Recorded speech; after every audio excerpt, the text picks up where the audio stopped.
Hey friends, this is the beginning of the panel discussion where we are going to discuss about how to architect on Kubernetes the right way because there is a bigger challenge in the picture, that is how to scale, how to deploy, how to strategize builds, and how to strategize deploys. There's a lot.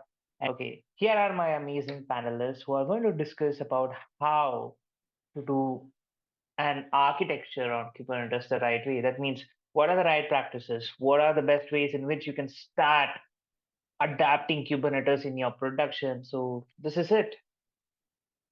So the first question is, where does the adoption of Kubernetes start? What are the steps that we need to consider? And also, what are the key pointers that we need to have as a checklist in order to adapt and also run Kubernetes in production at scale and also for a longer time? Let me introduce myself first. So, hi, this is Dipesh over here. I am a DevOps architect at Associate. Regarding Viswas' question that how should I start? So, I think that depends upon the use case of what you are having. You cannot just right now the kind of FOMO is going on that everybody is going on Kubernetes. Let's go on a Kubernetes. It's not like that. I don't know how many of you guys that read the that talk came around the blog for a Prime video, right? So they just decreased the 90% of that cost from moving to this lambda and the step functions to the monolith. So all I think depends on how your use case looks like. In our case, as Zotode, so we are Node.js based application. It's a web application. We saw the requirement because it was easier for us to scale. So our traffic, it's a employee engagement tool. So our traffic is normally from 9 to 6 in India and US accordingly. So we saw that our traffic is quite fluctuating. So if you have something current, the auto scaling microservices and all those things, the architect, the code architect becomes easier, and also on the DevOps side, we can save a lot of cost with the auto scaling and all those stuff. So I would say it basically depends on your use case. You cannot blindly decide to let's go on a Kubernetes because everybody else is going. Study your use case, how does it work out, and then you can start. I think that's my answer. Thank you so much, sir. I think Brazil has a lot because they have the worst chaos story of moving the status function to stateful function and a lot of other things happened. And they learned Kubernetes the hard way. I think that's kind of the bigger story. So yeah, so this is Vajdi. Uh, Yeah, so I'll start with what not to start. Yeah, right. Because I think understanding the failure is more important, than implementing it. So in 2018, the first thing, that time there was a lot of boom around Kubernetes, right? And it was something becoming very cool, to be on Kubernetes. So at Lenskart also, they were, very cool about implementing Kubernetes. So what they did was they first started with Solar, to move into Kubernetes, right? Now that's the worst time. right, so they tested it on pre-prod. Everything was, and there were rumors coming that okay, if Kubernetes comes in DevOps team will not be there. Right? So Pawan Kumar from my team is not the same person because he was like He had experience now, right? So Yeah. nothing gonna happen. So we went to production, right? And teams were all cheering and everything. And next hour, our master crashed, right? And there was a kind of topology spread, and the failover happened, and the volume was on other AZ, and the current master was on another, right? And suddenly everything crashed. The whole world crashed, and you are left alone. The Kubernetes is very good, and the management is shouting at the top of their voice, right? Because it's a business noise, right? And that was the worst and the biggest, worst experience and the biggest learning for me. That time I was just, because a lot of people are talking about Kubernetes, so I had just started, okay, what is Kubernetes, right? I was just getting familiar with the VM world, and suddenly something new came up. And uh, so when this thing crashed, it took us around 5 hours of downtime, right? Lenskart also at its peak. IMS is very much. Right, and solar down, nothing is searchable, everything is static. So this is when I decided, right? So at that point of time, I was a IC role in Lenskart, and I decided that first is what we'll do is that we'll fix all the technical debts in the system, right? And Kubernetes was the last thing we wanted to do at that point of time. We wanted to first ensure that the basics are done properly, like configuration management, proper deployments are happening, right? Environments are maintained in a proper way, right? Because for me to deploy the code successfully to the production was more important than running on some fancy stack, right? When we hit COVID, right? This is at this point of time we had never experienced that amount of traffic because we are a mix of offline and online. But we had started experiencing unprecedented traffic on online side, and because offline we are all closed, we had to move our business model, and that is when we started seeing all hell break loose. The technical debt we had not seen or we are not aware that were all coming up, right? And soon there was a nascent requirement that we need to release fast, right? Which was slowly getting difficult and unmanageable in VMs, right?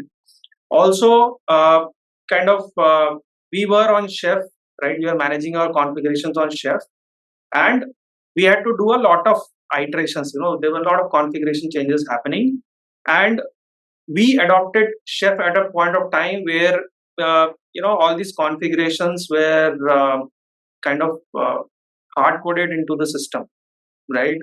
Some of them folks from tech community come to me that you took 1.5 years to move to Kubernetes. We moved in 3 months. I say best of luck, right? I am not in that race because we have to sustain the business as well as slowly adopt, right? You can't be in two ships in one go, right? So this is where we gradually make this move, right?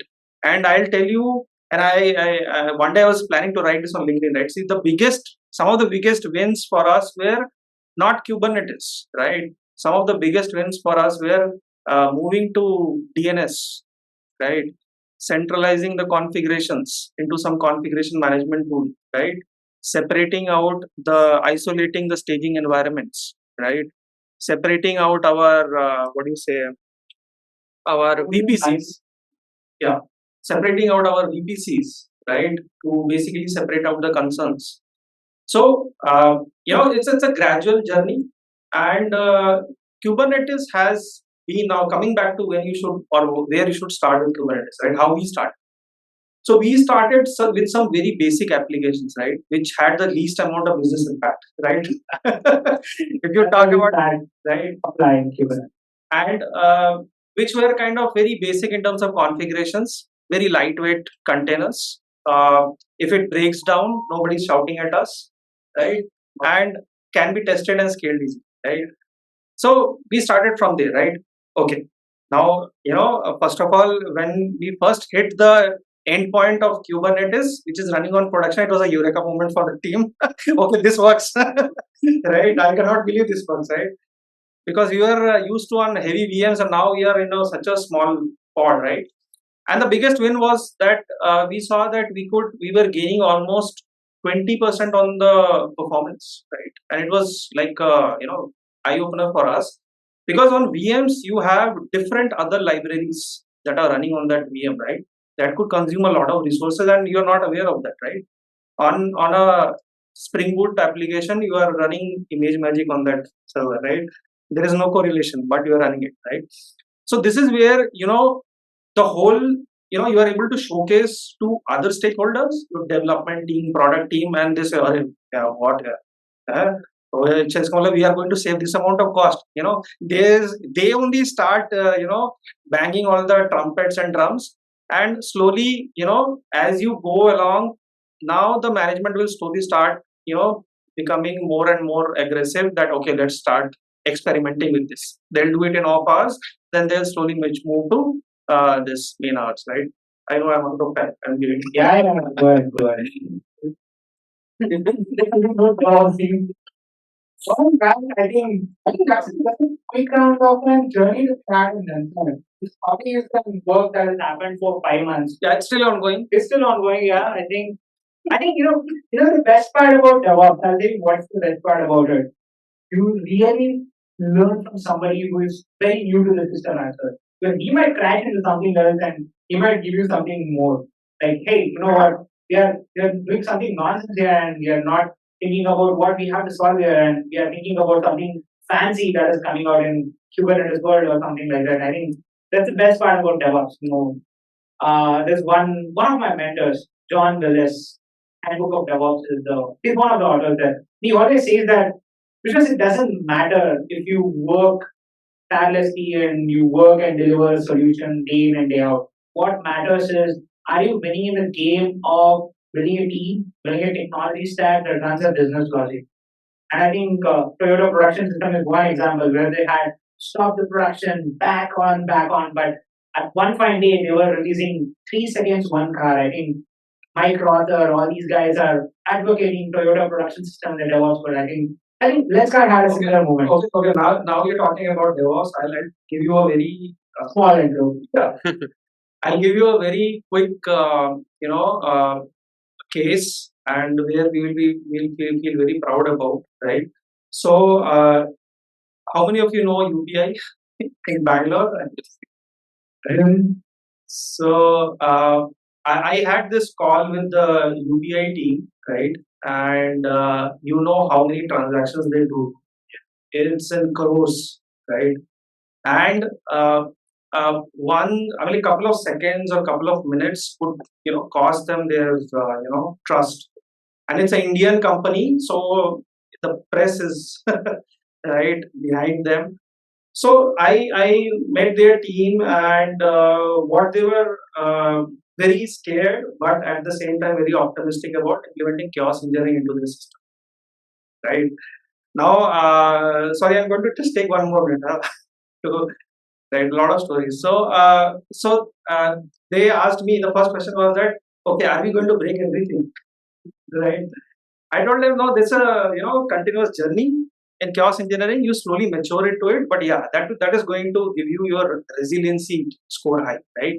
And a company like that, which is expanding globally, and their heads of engineering are talking about implementing chaos engineering into a payment system, right? Payment gateway, which is, never idle, right? It's like always concurrency is too high, right? How do you deal with that?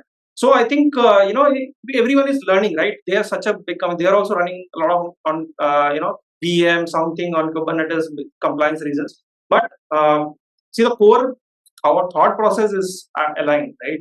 That okay, this is a continuous process we are in, right? We need to implement chaos engineering and things like that. Sorry, yeah, thanks. I think that's a good journey. I think So I'm not going to talk much about Devtron today.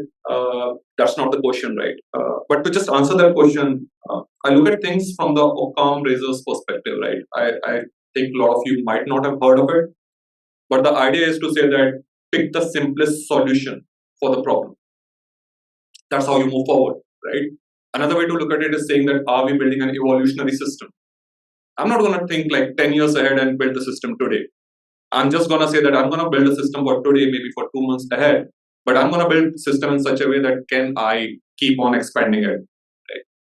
Now, this is a system which should be applied to everything, not just when you're thinking about Kubernetes, right? So I should not jump onto Kubernetes because Kubernetes is one very shiny piece of technology. It would look good on my resume probably. So I should go ahead and do it, right? That's not how it should be. The question that you should be asking yourself is, do I have a problem which Kubernetes will help me solve? If it will, again, don't jump. First, study Kubernetes, right? Because that is one of the most important things. I think one of the reasons why we see a lot of failures out in the industry is that there is a very different way of thinking with Kubernetes, right? So earlier when we were dealing with OS, we used to think in a particular way. But now when you are dealing with microservices actually, and you are not dealing with uh, VMs, right? So Kubernetes itself is a microservice which is implemented, right? API server is a microservice, etcd is a database for it, right? That's how you look at it. It's not an OS. So that has made people think in a very different way than what they had been thinking earlier, right? So you really need to understand what you're getting yourself into. Uh, is Kubernetes good for things? I believe it's good for a lot of things, right? So some of the biggest things that it did was made interface very uniform, right? So earlier when you would go to a company, they would have their own unique fingerprints. I came in, I wrote code in a particular way for deployment. He came in, he did it in a different way, and over time it became a chimera. Right? So chimera is an animal, mythical animal, which is made of different body parts of different animals. That's what it would become, and it would become so difficult to reason through that nobody would want to even touch it properly. Right? Kubernetes sort of took that away. Kubernetes said that now there is a nice set of API through which you would interact, you would tell it what it has to do in terms of the state, and then it applies it, right? So Kubernetes is a great piece of software, but as I said, what problem do you have? Is it solving it? It provides a lot of things out of box which you would have to write yourself otherwise, right? ASG looks simple in AWS, but when you actually go and try to execute it, it would require a lot of knowledge and capabilities. HPA on Kubernetes works in a very different fashion. But if you don't know like how HPA works and actually you need 2 autoscalers on Kubernetes, you may be left with very less resources when you actually need them. Right? So that knowledge I think is important, and figuring out like how does it fit into the problem that I have. I think for a lot of, especially for the greenfield companies, if you are starting off, I think Kubernetes is one thing that you should definitely look at. Why? Because I think it can get you good cost saving. One. Second thing is, if you're so small and you're down, nobody cares. Right? So you're doing a startup, even if you're down for some time. It's not a good thing, but let's say even if you're down for some time, it's okay. But you can end up saving a lot of cost because of the level of smaller resources you can give to the containers, right? If you are a brownfield where you already have systems, typically, so Devtron is used by a lot of companies who are already on Kubernetes, have been using for 1.5, 2 years also. They use Devtron to sort of increase the speed and the productivity of the developers. But usually, for companies who are not on Kubernetes, brownfield, want to move to Kubernetes, my suggestion is usually pick up microservices, but deploy them on Dev and QA and run them for some time. There are tons of things you would realize, right? Don't be in a hurry to move to production. You can, but that is possible only for those applications where you had used the best design principles, best way to sort of codify infrastructure rules also. Then it's easier. But otherwise, there would be like a lot of learnings. You would have to do something, it might break in dev, then you would have to fix it, and that circle will go right. So as I said again, so from my perspective for the greenfield, I think you should definitely try that. It can help you reduce cost. One, two, you may burn your hands, but it will not hurt because you are small. Second thing is, if you're a brownfield, go for the dev and QA.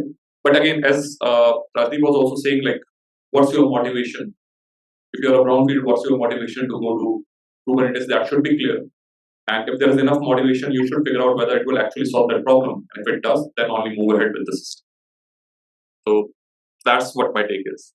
I think Akash has been working on some of the use cases that involves ML workloads and also some of the deployments that requires a lot of Kubernetes out there. I think he can address in the world of Kubernetes what is the impact that it can bring on the ML system as well as the typical colloquial deploys that we do, like the deployment of microservices at any given point of time. I think he can share two perspectives right now. Alright, so let's see. So I would say that let's first start by going backward then forward and talk about what you are trying to build. Think very hard, very strongly about what you're trying to build and who you're trying to build it for. Specifically, if you're into ML world, understand that you're solving a customer problem. You're trying to solve a real world problem that is most of the times data driven. If you're a greenfield company or you're still a brownfield company trying to solve the problem, know that you're not a Kubernetes company. So if you are trying to take on Kubernetes just because of FOMO, what you will do in the journey is pick up complexity which you have no idea how difficult it is. So when you start with what and for who you are building, you will stick to your foundation. So let's say you're building an ML project, or you could be even building a simple B2B application where your scalability requirements are low. You have a couple of customer deployments. You don't need 1,000 pipelines. You're just worried about solving something interesting. Maybe you're bringing IoT data. Maybe you're bringing something in analytics. Focus on that because Kubernetes is an optimization problem after a while. You don't optimize until you are stuck, right? It's like maintaining a house budget. You don't get into cost saving until you're stuck, right? So when you take Kubernetes, know that it will give you challenges. What could be them? I think the first is an underlying and an inherent ability of Kubernetes to be insanely complex. I think why I say that is a lot of companies have tried and tested managing Kubernetes and have realized it's not an animal to be tamed. People start by thinking I'll hire 1, 2 DevOps people. I will have them manage one master, 2 node. Then after 1 month, 27 nodes, 5 masters, or whatever the complexity is. Then you add HA into it, and that guy will die. It is not possible for 1 or 2 people to manage an entire production grade Kubernetes environment without help. So you could take help. So one, if you are trying to get onto the Kubernetes journey, trying to ride it, take help in the form of getting a managed Kubernetes service.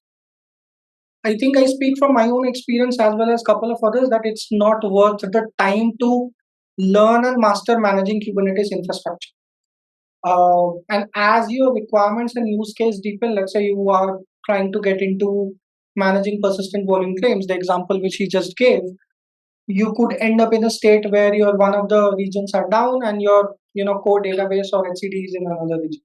You don't want to juggle all of that or any of that for the matter, specifically if that's not the company you're for. So if you're building for customers, that's your what. Don't go to Kubernetes. If you want to scale, 2 virtual machines with one load balancer attached on top of it and a good VPC with a network load balancer is one of the best designs that most B2B companies can survive with.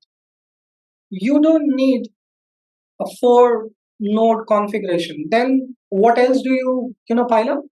As you, let's say you have started your Kubernetes journey, right? And you want to, for whatsoever reason, and you wanted to optimize, your bosses are finicky about it, you couldn't fight your bosses a couple of times, these are 2 reasons. So, you said, yeah. I had a moment like that.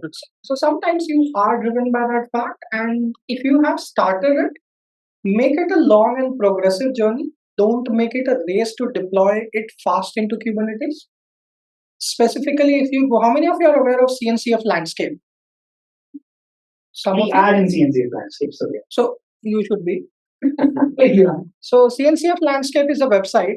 Just open it up and take a printout on A3, A1, A2, A1, A1. Everybody knows what. You can print it out on this big, right? Yeah. And I guarantee you it will fill it up.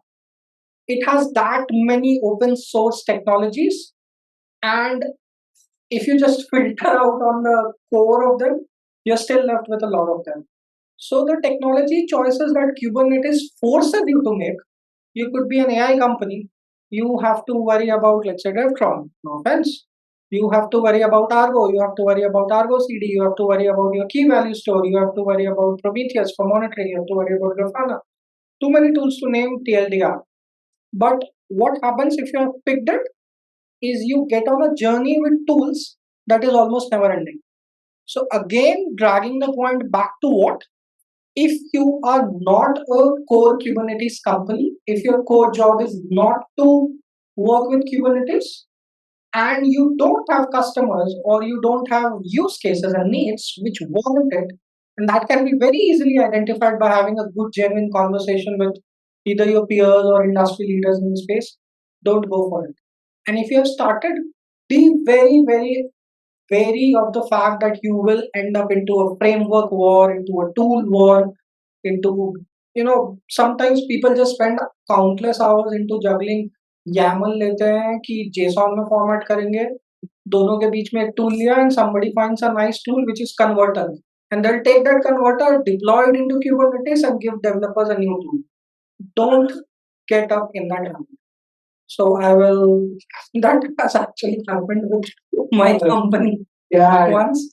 So people do for the sake of the fun of it. There's no harm in trying that. But the point I was trying to put is, don't get caught up in framework jungle. Focus very, very strongly and obsessively on the what and who you are trying to build. That's all. Talks about the ML side of it, right? yeah, ML side of it. You just can go. Just one more minute. So Yeah. for the ML bits, right? I've been doing ML system design for close to 4 5 years now. I think if you have, I'll go back and use what I just said. If you have the expertise in your team to handle and work with Kubernetes, leverage it to solve some of the challenges. For example, inferencing. Beyond machine learning inferencing, which is inferencing is basically when you have built the model, when the life cycle is complete, you are consuming it to power your the business product that you have built. So beyond inferencing, I think Kubernetes can be used only for academic or personal satisfaction. Yes, there are frameworks like Kubeflow, and I've dabbled in them, but I would say that go back to looking at Kubernetes for inferencing, because that's where the service topology starts. Before that, you are really in a different life cycle. You can leverage Kubernetes for that as well. There's enough tooling around that to keep you occupied and entertained. But whether it warrants it, that is a very strong question to be asked. I think you gave a very true answer for anybody who says, we want Kubernetes everywhere. There are challenges in Kubernetes. It can scale for anything, but you should always think about what it is good for and what it's not good for. I think that's the question that you need to ask. I think there is a lot of decision making that goes behind. Like you have to also think about, can we do it or should we do it? Should we not do it? Or else any sort of decision making. I think taking right decisions when it comes to something is already more accessible, then why to complicate it? I think there is always a new thing that comes up in the market, and there's always a new buzzword that goes behind. So what are some of the key takeaways that you want audience to take out from this panel discussion about how to make right decisions when you're architecting solution? Forget Kubernetes for a while.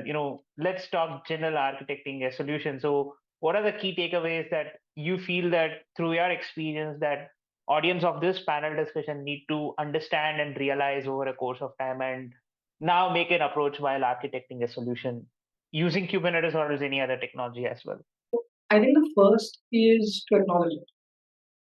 The first is to make sure you admit and understand that this has gone wrong without finger pointing. And the second point is very, very important. Without pointing out who caused it, what caused it is an important factor to be understood. And when strategies goes wrong, it could be, for instance, I can throw an example. We decided to take in a tool for data quality called cloudnative, right? And the tool is quite good, no doubt about it. But the democratization of the tool, whether people use it and whether the developers consume it, applications inherently throw data at it, never happened. And problems like these is where things keeps on circulating in the top layers of the leadership levels or in the top management levels of the company. So once that happens, and if it has not reciprocated below, you can always take a stop action and say that, hey, this is not happening. Let's hold on further implementations until we have a new strategy in place. You could just cut your losses, very much like, well, stock markets, stop loss, right? Put a stop loss to it. Don't entertain the rumors around it, right? Again, I speak from a bit of experience there that when something goes wrong, the first human tendency is what comes out from within the organization. Who has caused it? Don't entertain too much of it. And lastly, if you are able to formulate a better strategy with an understanding of the problem, because for instance, Colibra was put in place to solve a problem, which was data quality. Now you still need data quality, right? Don't forget that. So the first was agree. Second was don't, get into finger pointing. The third point is go back to your roots and your basis and say what was the business case you wanted to be solved, and just start and do a fresh exercise from it. And the rest can happen afterwards. I mean, So that's a more of a strategy level conversation. I don't know if you want more examples we can get into. Anybody wants to add? So, okay, so I'll take this in a different way, right? So, let's sideline Kubernetes a bit, right? So, I think the transformation at Lenskart started happening, right? So and I'll generalize this, right? When people talk about tooling in DevOps, right? I've written this a lot on LinkedIn, right? That I mentioned a bit of history about Lenskart. So when I came in, there was a lot of crap in the architecture, a lot of misplacements were there, and we were tasked to maybe cut cost, bring some compliance in place, and when we implemented the configuration management tool, right? The first thing what we did, the DevOps team didn't started to scale that up, right? The first thing we did was we gave training to the dev team, right? And we gave them controls. Okay, you go ahead and build your merge request or pull request, and you start doing that, right? So this is what DevOps is. You are an enabler, right? Same is the case with Kubernetes, right? When we are going down, facing a lot of issues, we all acknowledge that we cannot scale from here, right? And the acknowledgement is very important, for any company at what stage they are, and for the teams, right? The acknowledgement that you are not doing something which you should be doing, right? So earlier, DevOps team used to be a lot of kind of gatekeeper to a lot of things, right? And very quickly we realized that we are killing the velocity, right? The company wants us to be in center of everything, but we are not doing justice to the dev teams, right? Sometimes you need to think from their own perspective as well. There are conflicts between every team, but how do you get all of them on the same board, right? It's just that you give them a free runway and you take some of it for yourself, right? You kind of put a guardrail in place that, okay, see, I'm going to own the platform on which you run the software, and you basically take care of your software, right? I'm not. So earlier what used to happen that we used to roll out configuration changes, DevOps team, which they didn't had any idea about, right? I'm sure many of you must be doing that, right? And very quickly we realized that okay, this is see, I'm not gaining anything from it. I don't know what you have pushed, right? What is your business logic, right?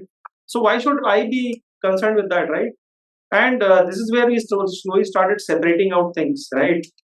But for that we needed a platform, right? Because we were on VMs, there were different construct to every VM.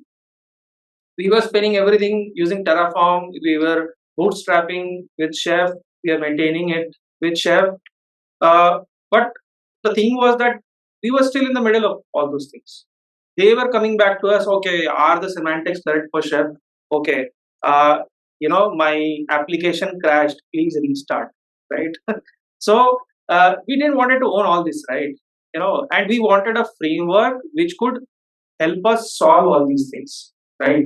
Like automatic restarts. Dev team or the QE team should be empowered to take a release till production, right? At the same time, there is a mechanism in place which restricts them, right? So this is when it was a kind of the problem actually is the mother of all solutions, and we started facing these problems, and we were quickly realizing, getting into those management calls, we were quickly realizing that we are going to scale pretty fast, right? I cannot scale that in VMs, right? And why should I run maybe a single application with all those resources, which is just a single threaded, just for the sake of it? I'll run a container, right? That will do me a lot of justice. So there were a lot of things at the back of our mind. We wanted to empower the teams, we wanted to get velocity in place, we wanted to save cost, we wanted to have compliance in place, and we wanted everything to be automatic, from restart to deployment. The thing is that we our pipeline is right now not a typical CI/CD, right? It's basically, I would say, a complete orchestration of what we used to do manually, right? Get on a go no go meeting. After merging, there is a polling that will happen. There are certain things which are taking the call. So we orchestrate it, right? And we have not kept it very specific to, we have kept it very specific to the teams, not generalize it for the entire team. We want the teams to be very, very flexible in what they want to choose, right? Because when you are empowering, there will be a lot of different things suit for different teams, right? And we want it to be very, very flexible, right? And this is where we set those things that, okay, this is from here we stop and you take the lead, right? This is where we start implementing the shared responsibility model. And this was the choice, why we went with a particular stack, why not earlier, why later. I think this is what our journey is. I think that's great set of insights. I think Vedant has a lot. No, I don't have much. There is a framework that I use that I think is worth sharing. So usually if we are going on a change, the first question for me is, why do we need to change? Or why do we need to get on this journey? If we get a positive answer, we still ask one time again, right? Because this is a very, very important question. The second thing that we do after that is do an impact analysis. What an impact analysis is, for me, it is saying that the journey that we are going on, if we fail in that journey, what's going to be impact on the company or on the product? Is it something that I can easily recover from? Or is it something that I cannot easily recover from? If it's something which I can easily recover from, it's very easy, right? Just take a call, go ahead, don't talk or discuss a lot about it, just go ahead, implement it. If it fails, you can roll it back very easily. But if it's something which has like huge impact, then you have to create a plan for it, saying like, how do I roll it out in a smaller fashion? If something goes wrong, what's my plan B? How am I going to recover from it, right? A higher impact means more analysis, a lower impact means less analysis. You still need an exit plan. But because the impact is less, from the ROI perspective, it makes sense to execute it and then roll it back rather than think a lot about it. But if the impact is high, you have to do a proper analysis saying that, okay, what's going to be the impact? If I make these changes, how do I do it incrementally, evolutionary? And at each point, what can I do so that I can roll back if something goes wrong? Right? So that's how we think about everything that we decide to work on. I just want to add just a sentence. Yeah. So I think they have given all the ideas about it. I just would tell what we do at Zozo Day. So let's say if there is a new strategy or something new is required. So what we do is I sit with my CTO and the dev architect. So the dev architect knows about the code, what it wants and what doesn't want. And the CTO has an idea from the management level also that how the business is gonna look like in the future. So after this, analysis also, I'm not saying that things doesn't go wrong. It can go wrong. But again, you sit down, you again work it out. I think that's how the life goes. Yeah, thank you. I think I always have this one notion. I'm not here to win, and I'm definitely not here to lose, but I evolve every single day. I think as an engineer, you need to evolve. There's no point in saying that I'm a DevOps engineer who is perfect in this tool. There's hundreds of tools coming, just like how he told about the CNCF. There's even, I think, if I'm not wrong, there's even a completely an enterprise tool which is added in CNCF as well. So it need not have to be just that. So people adapt, people learn, people enjoy doing technology, people love breaking things. I think that's what Lenskart has been doing. Chaos engineering. Love to break things. So I'll tell you one more thing, right? So there are many engineers here who are maybe part of the team, who aspire to maybe bring in certain technologies like Kubernetes. They want to work on Kubernetes because there are a lot of tools around Kubernetes, a lot of use cases. So here what I have personally seen, and this is something which can help you to pitch your manager. So basically, see, company, they want to make money, right? So let's be straight. So they want to make money, and when you are bringing or pitching for certain tool or technology, right? Think it through that what value you are giving to the business, right? Let's say that you say that, okay, you tell your manager, okay, I'm going to bring Grafana, right? Or I'm going to bring in some XYZ tool, right? You build a POC, you show him that, what gain you're going to get, right? Like there was a question on FinOps, right? That, how do I, prove, we are already doing cost optimization. How do I prove that, this is worth it, right? There are a lot of ways to do it, right? You can go to your finance team, or you can go to your CTO and tell them that, okay, this is the percentage of wastage that you are doing. Are you ready to do it? If you are going to do it, best of luck, right? Now, so treat in those terms. Now, if you are going to do Kubernetes, right, you can think of things like availability, right, quick rollbacks, right, the whole SDLC cycle, right? How much time do you take to roll a particular code to production, right? The entire flow. Calculate the time and tell, okay, see, I'm going to optimize this to this amount of time if we implement this. Are you ready to invest in me, right? So this is something I think which can be a nugget to everyone, that you see this from the business perspective. What are the key things? Velocity, right? Security, compliance, cost, right? Time to market, right? So prove this with data. If you just, I want to implement this. This is a very generic statement. Nobody is interested in it, right? Prove it with data. This is the impact this is going to have. Do the impact analysis, right? Even if I go to my engineering head, or my CEO saying I want to implement chaos engineering, he will say, well, what the hell is that? Are you planning to create chaos in my business? Right? So you need to prove, right? There are many people who are not so technical.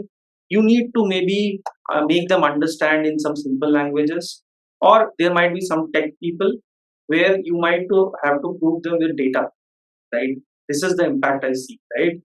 Can you give me a chance? Are you, willing to take that risk? This is what you are going to gain, and this is what you are going to lose, right? In my case, it was, simple for me, right? I told them, this is the velocity.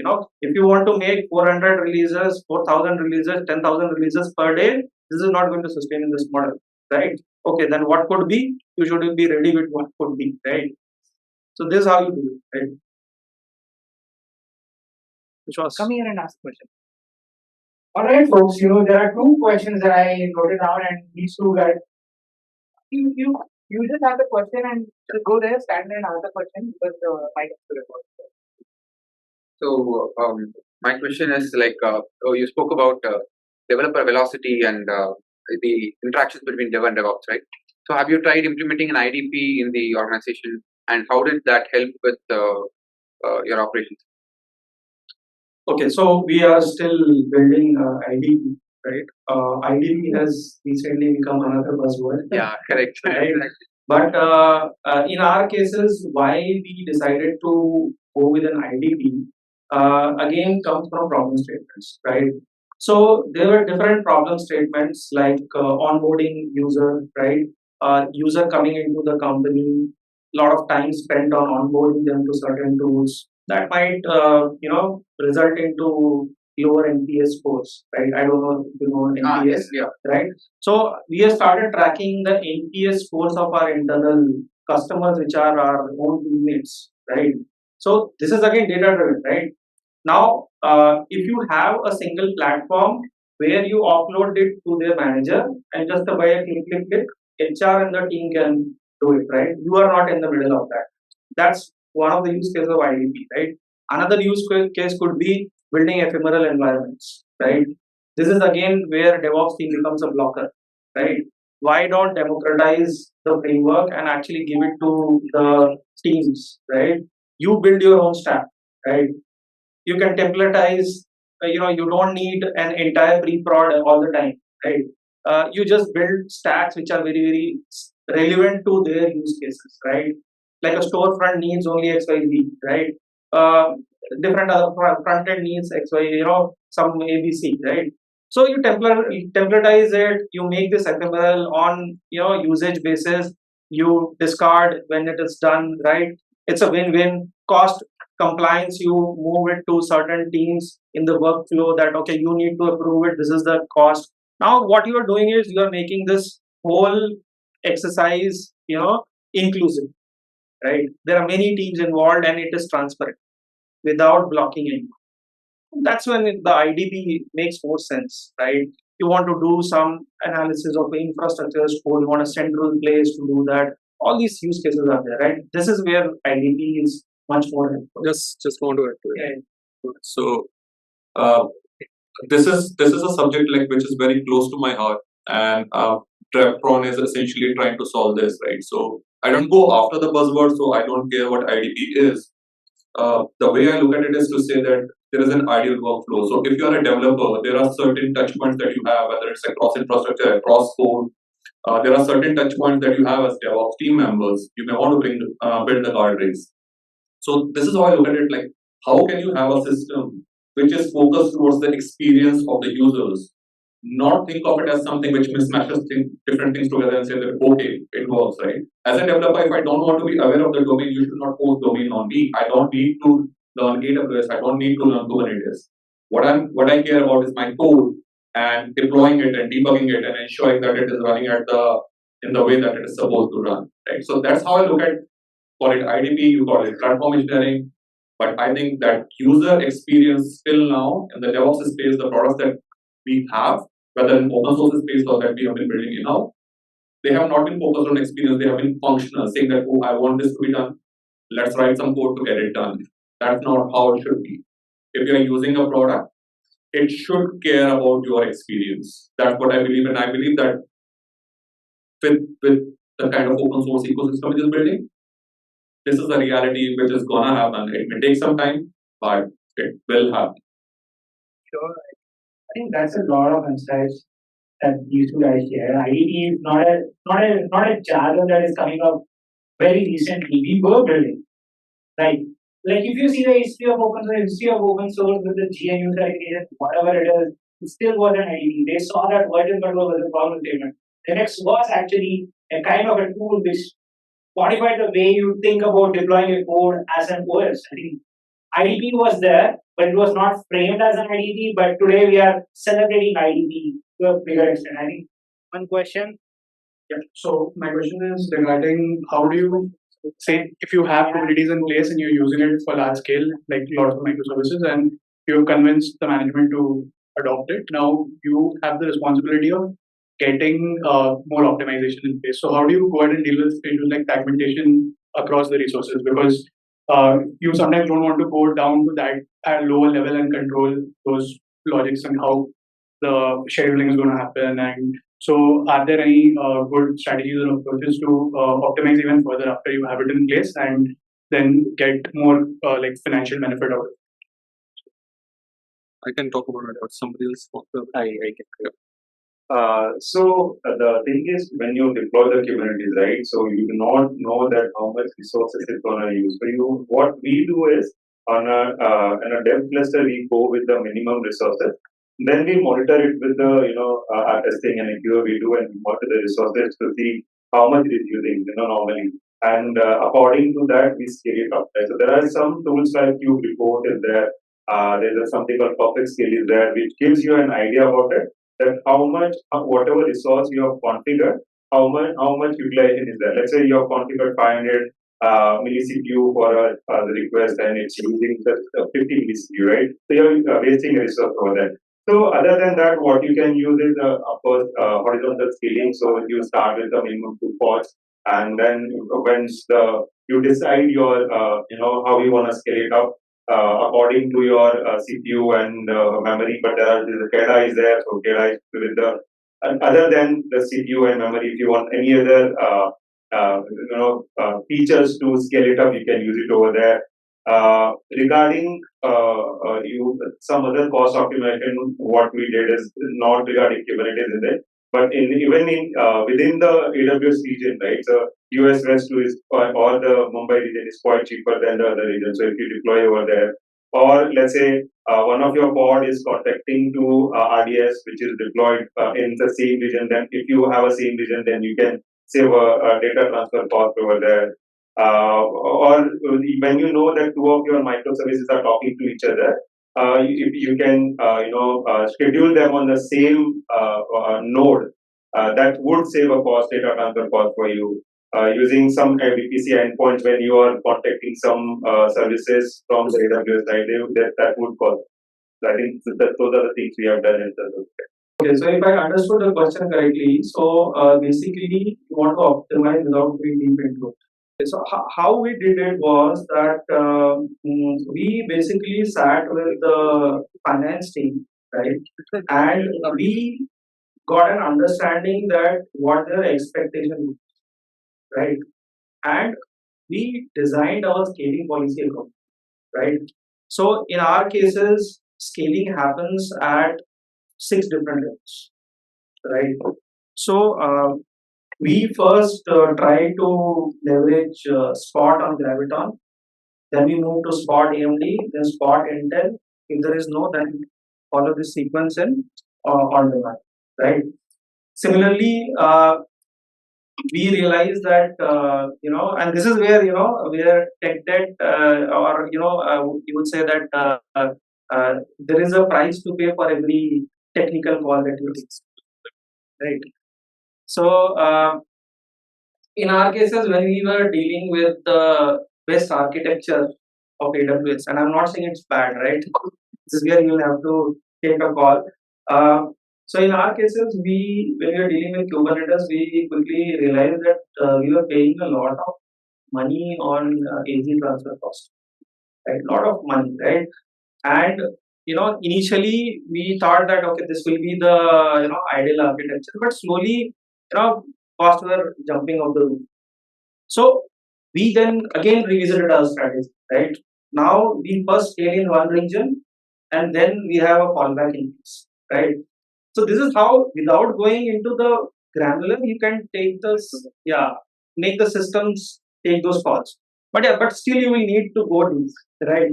Because things like egress cost, right? Somebody deployed a code, right? And it suddenly is making too many calls to S3, right? If you're not using VPC endpoint, you know the implications, right? Similarly, load balancers, right? If you're dealing with load balancers, then are you unnecessarily making public calls where you can make private calls, right?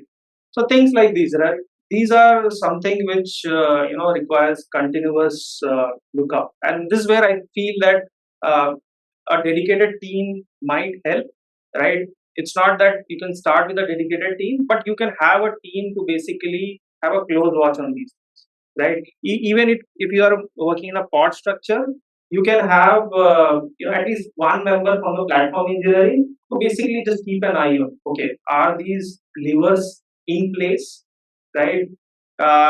If not, then somebody is there to actually call out, right?